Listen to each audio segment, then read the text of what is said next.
সালাম পেশ করতে পারি তুমি নসিব করো। বাইতুল্লাহ শরীফে এবং মসজিদ নববীতে আমরা যেন সালাত আদায় করতে পারি, আল্লাহ তুমি নসিব করো। সাইয়েদনা আবু বকর রাদিয়াল্লাহু তাআলা আনহুর ব্যবসা প্রতিষ্ঠান ছিল মক্কার কাবা ঘরের পাশেই। উনার ব্যবসা প্রতিষ্ঠানগুলো যেখানে ছিল ঠিক ওইখানে সৌদি সরকার এখন শপিং মল বানিয়ে দিয়েছে, মাতজার আবু বকর। মক্কা শহরের যেখানে বহিরাগতরা এসে ওখানে ছাগল, ওখানে ঘোড়া, উট এগুলো রাখতো, আস্তাবল রাখতো, ঘোড়া আর উট যেখানে রাখা হতো ঠিক ওই জায়গায় সৌদি সরকার ওটার পার্কিং লট বানাই দিচ্ছে। মানে যেখানে আগে সাহাবাদের ব্যবসার জায়গা ওইখানে বর্তমানে শপিং মল। যেখানে আগের সময়কাল সাহাবারা উট আর ঘোড়া রেখে বাঁধতো ওইখানে এখন গাড়ি ঘোড়া রাখার ব্যবস্থা করা হয়েছে। সাইয়েদনা আবু বকর অনেক বড় ব্যবসায়ী ছিলেন। ওনার নিজ টাকা দিয়ে হাবাসা থেকে আসা সাইয়েদনা বেলালকে তিনি 20,000 স্বর্ণ মুদ্রা দিয়ে উমাইয়া ইবনে খালাফের কবল থেকে তিনি মুক্ত করেছেন। সাইয়েদনা উসমান যুন্নুরাইন বড় ব্যবসায়ী ছিলেন। নিজের টাকা দিয়ে মদিনার মুসলমানেরা পানি খেতে পারে না, বিইরে রুমা নামে একটা কুয়া ছিল, এই কুয়ার মালিক ছিল ইহুদি। মুসলমানেরা পানি খেতে গেলে এসে বকা দিত, পানি খেতে দিত না। বিশ্বনবী বললেন, আমার সাহাবীদের মধ্যে এমন কি কেউ নাই নিজের অর্থায়নে বীরে রুমা কিনে মুসলমানদেরকে দিয়ে দিবে? সাইয়েদনা উসমান যুন্নুরাইন বলল, ইয়া রাসূলুল্লাহ, আপনার খেদমতে আমি হাজির। মুহূর্তের মধ্যে সাইয়েদনা উসমান যুন্নুরাইন নিজের অর্থায়নে বীরে রুমাটা কিনে মুসলমানদের জন্য সদকা করে দিয়েছে। তো ব্যবসা না করলে, কর্মঠ না হলে, উপার্জন না হলে সদকা করা যাবে? চিল্লায় বলেন, করা যাবে? সুনানে তিরমিজির বর্ণনা, বিষ্ণু ঈসা ইসলাম মক্কা থেকে যত সাহাবারা হিজরত করে মদিনায় এসেছে, মদিনাতে কোন না কোন সাহাবার সাথে বিশ্বনবী ভ্রাতৃত্বের বন্ধনে আবদ্ধ করে দিয়েছে। সুবহানাল্লাহ পড়েন। এজন্য মক্কা থেকে যারা এসেছে এদেরকে বলে মুহাজির। এদেরকে কি বলে? আর মদিনায় যারা ছিল এদেরকে বলে আনসার। এদেরকে কি বলে? আওয়াজ করে উত্তরে দিবেন। মক্কা থেকে যারা এসেছে তাদের নাম মুহাজির, আর যারা মদিনার সাহাবী তাদের নাম আনসার। আজকে এই মাহফিলে লক্ষ্মীপুর এর বাইরে থেকে কারা কারা আসছেন দেখি?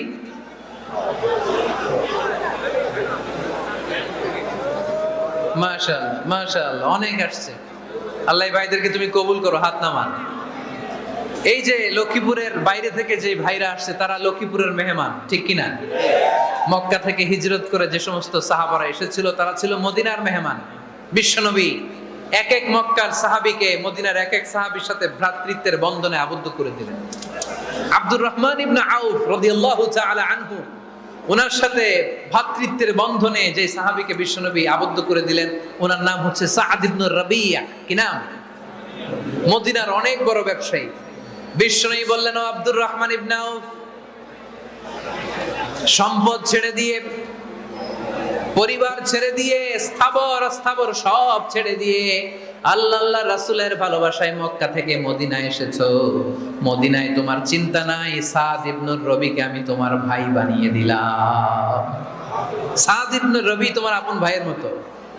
সাদ ইবনে রবি বলল, আব্দুর রহমান, জীবনে তোমারে কোনোদিন দেখি নাই, তোমারে আমি চিনি না, তোমার নাম শুনি নাই, কিন্তু বিশ্বনবী তো তোমার দায়িত্ব আমাকে দিয়েছে। আমার যে বড় ধনী এই মদিনার মধ্যে দ্বিতীয় কেউ নাই। আজ থেকে তুমি আমার ভাই, আজ থেকে তুমি আমার কি? আল্লাহ আমাকে যত সম্পত্তি দান করেছে তার অর্ধেক সম্পত্তি আমি তোমার নামে দিয়ে দিলাম।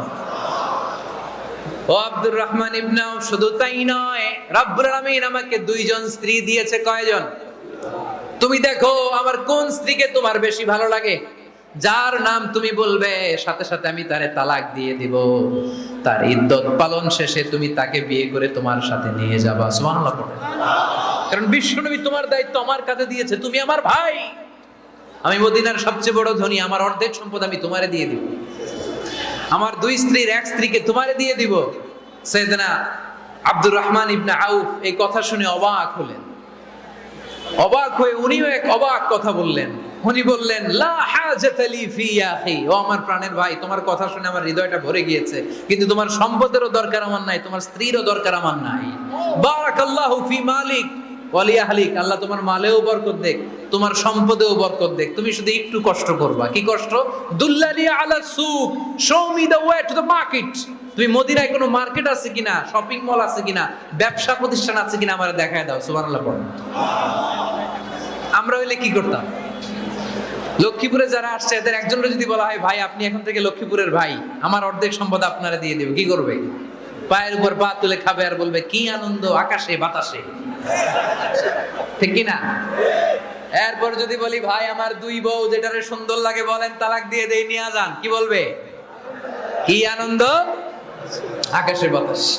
আল্লাহ রাসূলের সাহাবী আব্দুর রহমান ইবনে আউফ বললেন লা হাজাতা লি ফি, আমার দরকার নেই, দুল্লানি আলা সুক, just show me the way to market, এখানে মার্কেট কই আছে দেখায় দাও। অবাক হয়ে গেলেন সাদ বিন রবি, বললেন ও আব্দুর রহমান ইবনে আউফ ঠিক আছে, তুমি যদি নিতে না চাও তোমারে আমি জোর জবরদস্তি করব না। শুনে রাখো মদিনাতে ইহুদিদের কয়নুকার একটা বাজার আছে। এই কথা বলার সাথে সাথে আব্দুর রহমান ইবনে আউফ চলে গেলেন। এর পরের দিন অল্প কিছু পনির আর ঘি দিয়ে ব্যবসা শুরু করলেন। পনির আর ঘিয়ের ব্যবসা করতে করতে করতে করতে ব্যবসায় তিনি এত লাভ করলেন, উনি বললেন আমি যদি কখনো মদিনার বালুর মধ্যে হাত দিতাম ওই বালুটারও সোনা বানায় দিত কে? দুল্লানি আলা সুক। লক্ষ্মীপুরের কর্মঠ যুবক ভাইয়েরা, এ আব্দুর রহমান ইবনে আউফ আমাদের প্রেরণা। উনি অন্যের ঘাড়ে পাড়া দিয়ে খেতে চায় নাই, আরেকজনের উপর ডিপেন্ডেন্ট বা নির্ভরশীল হতে চায় নাই। তিনি স্বাবলম্বী হওয়ার শিক্ষা লেসেন কিয়ামত পর্যন্ত গোটা বিশ্বের যুবকদের জন্য রেখে গিয়েছে। চিল্লায় বলো ঠিক কি না? দুল্লানি আলা সুক, show me the way to market.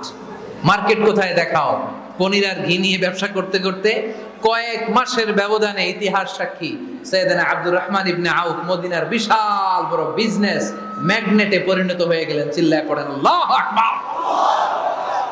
এজন্য ব্যবসার ভিতরে বরকত ঢুকিয়ে দিয়েছে কে? বিষ্ণু বললেন আত-তাজিরা সাদুকাল আমিন মা'আন নাবিয়্যিন ওয়াস সিদ্দীকিন ওয়াশ শুহাদাই ওয়াস সালিহিন। আমানতদার ব্যবসায়ী তারা সাধারণ কোনো মানুষ নয়, কিয়ামতের দিন নবীদের সাথে হাসর হয়ে যাবে। আপনারা যারা ব্যবসা করেন এটা সাধারণ বিষয় নয়। বিষ্ণু সাল্লাল্লাহু আলাইহি ওয়াসাল্লাম নিজেও ব্যবসায়ী ছিলেন। ওনার জীবনের প্রথমে তিনি খাদিজা রাদিয়াল্লাহু তাআলা আনহার ব্যবসার স্টাফ হয়ে কাজ শুরু করেছেন, এরপর নিজে ব্যবসা শুরু করেছেন। এরপরে খাদিজাতুল কুবরা রাদিয়াল্লাহু তাআলা আনহা সব সম্পত্তি বিয়ের পরে বিশ্বনবীর পায়ের সামনে ঢেলে দিয়েছেন। বললেন ইয়া রাসূলুল্লাহ এই সম্পদ আমি আপনাকে দিয়ে দিলাম, আপনি ইচ্ছামতো দিনের প্রয়োজনে খরচ করেন। সুবহানাল্লাহ পড়েন। এজন্য বিষ্ণু ইসলাম আমাদের জন্য উপমা, আব্দুর রহমান ইবনে আউফ আমাদের জন্য উপমা। যারা ব্যবসা করেন তারা বিষ্ণু ইসলামের সুন্নাহ পালন করছেন। আত-তাজির আস-সাদুক আল-আমিন। বিষ্ণুই বললেন সত্যবাদী আমানতদার ব্যবসায়ী, যে ব্যবসা করতে যে মিথ্যা কথা বলে না। অনেক ব্যবসায়ীরা আছে পণ্য চালানোর জন্য মিথ্যা কথা বলে আর কসম কাটে, আছে না নেই? আহা, এমনটা করা যাবে? সকালবেলা স্ত্রীরে বলে এই গরুগুলা বিক্রি করবো, তুই একটা দাম কত কম? স্ত্রীরে শিখাই দিচ্ছে এই গরুর দাম তুই 40,000। তো বউ বলে ঠিক আছে দাম কইলাম 40,000। এরপরে বাজারে যখন গরু বিক্রি করতে যায় একজন যখন বলে যে ভাই এটা 30,000 টাকা দিয়ে কিনবো, কয় ভাই আল্লাহর কসম সকালে একজন 40,000 দাম কইছে আমি দেই নাই। আছে না নাই? কৌশল করে বউরে শিখাইছে সকালে, কই তুই দাম কর 40,000। তো বাজারে যায় কই সকালে একজন দাম করছে, দাম করে কইছে 40,000 দেই নাই, আপনারা 30,000 কেমনে দেই? এরকম ডাকাইত আছে না নাই? আলহামদুলিল্লাহ লক্ষ্মীপুরে এরকম লোকজন নাই। আরে নাই, আমি কই নাই। লক্ষ্মীপুরের মানুষ খুব ধার্মিক আমি জানি। লক্ষ্মীপুর, নোয়াখালী, ফেনী এই বেল্টের লোকজন খুব আল্লাহওয়ালা। এদের মধ্যে আল্লাহওয়ালার সংখ্যা বেশি। এখানে আলেম ওলামা বেশি, এখানে মসজিদ মাদ্রাসা বেশি। এই জন্য এই জেলাগুলোতে আল্লাহর রহমতও বেশি।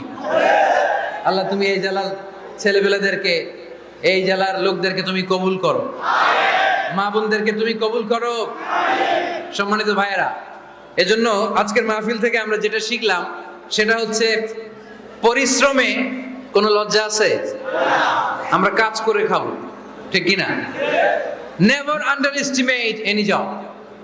যুবক ভাইয়েরা, লক্ষ্মীপুরের যুবক ছেলেরা শুনতেছ? এরকম আওয়াজ করতে হবে, কান খাড়া করে শোনো। Never under estimate any job. কোন চাকরিকে ছোট করে দেখা যাবে whether it's small or big, you don't care, এটাতে কেয়ার করা যাবে না। ছোট্ট চাকরি পাইলে ঢুকে যাবা, বড় অফার আসলে পরে ঢুকবা। এটা ছোট কাজ, এটা হোটেলের ওয়েটার, এটা ছোট্ট স্টাফ, এটা কেরানি না, কাজ কাজই। কাজের মধ্যে কোনো ছোট বড় নাই। খেটে খাওয়া মানুষকে বিশ্বনবী অনেক সম্মান করতেন। বিশ্বনবী সাল্লাল্লাহু আলাইহি ওয়াসাল্লাম খেটে খাওয়া মানুষদেরকে এত ভালোবাসতেন, বিদায় হজের মতো এত গুরুত্বপূর্ণ ভাষণও এই মেহনতি মানুষদের কথা বাদ যায়নি। সুবহানাল্লাহ পড়বেন না? দিনটা ছিল জুমাবার। বিশ্বনবী সাল্লাল্লাহু আলাইহি ওয়াসাল্লাম আরাফাতের ময়দানে দাঁড়িয়ে ঐতিহাসিক একটা ভাষণ দিলেন। এই ভাষণের নাম হলো বিদায় হজের ভাষণ। এই বিদায় হজের ভাষণেও খেটে খাওয়া মানুষের কথা বিশ্বনবী বাদ দেয় না। বিশ্বনবী বলেছেন, আরিক্কাকুম আরিক্কাকুম, খবরদার অধীনস্থ কর্মচারীদের সাথে খারাপ আচরণ করো না। আতঈমুহুম মিম্মা তাকুলুন ওয়াকসুহুম মিম্মা তালবিসুন, খবরদার মনে রেখো, তোমরা যা খাবে তোমাদের অধীনস্থ কর্মচারীদেরও তা খাওয়াবে, তোমরা যা পড়বে তাদেরও তা পড়াবে। বিশ্বনবী শেষ নিঃশ্বাস ত্যাগ করে যাওয়ার আগে যেই কয়েকটা কথা বলেছিলেন তার মধ্যে মেহনতি মানুষদের জন্য কথা আছে না নাই? বিষ্ণু ইসলাম যখন শেষ নিঃশ্বাস ত্যাগ করবেন তিনি বলেছিলেন, আসসালাত আসসালাত, উম্মতেরা নামাজ নামাজ নামাজ ছেড়ে দিও না, নামাজ তরক করো না, নামাজ কাজা করো না। আর বলেছিলেন, ওমা মালাকাত আইমানুকুম, অধীনস্থ কর্মচারীদের সাথে খবরদার খারাপ আচরণ করো না।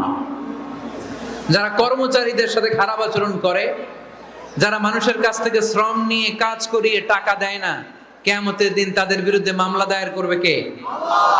কে করবে? হাদিসে কুদসি সাক্ষী বিষ্ণু ইসলাম বলেন, আল্লাহ তাআলা ফরমান, আনা খাসমুহুম সালাসাতুন আনা খাসমুহুম ইয়াউমাল কিয়ামা। তিন শ্রেণীর ব্যক্তির বিরুদ্ধে আল্লাহ বলেন, আমি নিজেই কিয়ামতের দিন মামলা দায়ের করব। I will be against them in the day of judgment. Three categories of people, I will be against them in the day of judgment. তিন শ্রেণীর লোক কিয়ামতের দিন তারা ছাড় পাবে না। আল্লাহ বলেন, আমি নিজেই তাদের বিরুদ্ধে মামলা দায়ের করব। এর মধ্যে এক শ্রেণীর লোক হচ্ছে রাজুলুন ইস্তাআজারা জিরান ফাস্তাউফা মিনহু ওয়া লাম ইয়াতি আজরা, একজন শ্রমিক ভাড়া করে তার কাছ থেকে কাজ নিয়েছে কিন্তু তার পারিশ্রমিক আদায় করে নাই। এরকম আছে না নাই? দাপট দেখায়, দাপট দেখায় ইউনিভার্সিটির ক্যান্টিন গুলোতে। ইউনিভার্সিটির ক্যান্টিনে যে খায় মাগার বিল দেয় না, এরকম ডাকাইত আছে না নাই? চায়ের দোকানে চা খায় পরে দিমু, বিল দেয় না, আছে না নাই? দোকানে যে পণ্য কিনে বিল দেয় না, পরে দিমু, আছে না নাই? কিয়ামতের দিন আল্লাহ তোর এই মাস্তানি ছুটাবে, চিল্লা এখন ঠিক কিনা? আনা খাসমুহুম, আমি নিজেই তাদের বিরুদ্ধে মামলা দায়ের করব। কথাটা কার? আল্লাহ। এজন্য বিশ্বনবী বললেন, খবরদার মেহনতি মানুষ, খেটে খাওয়া মানুষ, এদের দোয়া কবুল হয়ে যায়। আতুল আজিরা আজরাহু ক্বাবলা আন ইয়াজিফা আরাকুহু, খবরদার বিশ্বনবী বললেন, শ্রমিকের ঘাম শুকিয়ে যাওয়ার আগে তাদের পারিশ্রমিক মিটিয়ে দাও। বিশ্বনবীর বিখ্যাত হাদিস, আতুল আজিরা আজরাহু ক্বাবলা আন ইয়াজিফা আরাকুহু, শ্রমিকের ঘাম মাটিতে লাগার আগে, শুকিয়ে যাওয়ার আগে তাদের পারিশ্রমিক মিটিয়ে দাও। কেননা তারা যদি বদদোয়া করে তোমার জীবনকে জাহান্নাম বানিয়ে দিবে কে? বিষ্ণু ইসলাম সব সময় খেটে খাওয়া মানুষদেরকে আগলে রাখতেন। সব সময় শুধু যে ভাষণে মেহনতি মানুষদের সাথে ভালো আচরণ করতে বলতেন, শ্রমিকদের সাথে ভালো আচরণ করতে বলতেন এমনটা নয়, ওনার ব্যক্তিগত জীবন ঘাটলেও দেখা যায় উনি শ্রমিকদের সাথে কেমন আচরণ করেছেন। বিষ্ণু ইসলামের একজন খাদেম ছিল, আপনারা তার নাম জানেন? কি নাম? সবাই বলেন আনাস। আওয়াজ করে বলেন, বিশ্বনবীর খাদেমের নাম আনাস। নামটা কেমন লাগে? ভালো লাগে? ছেলে হইলে রাখবেন তো? রাখবেন?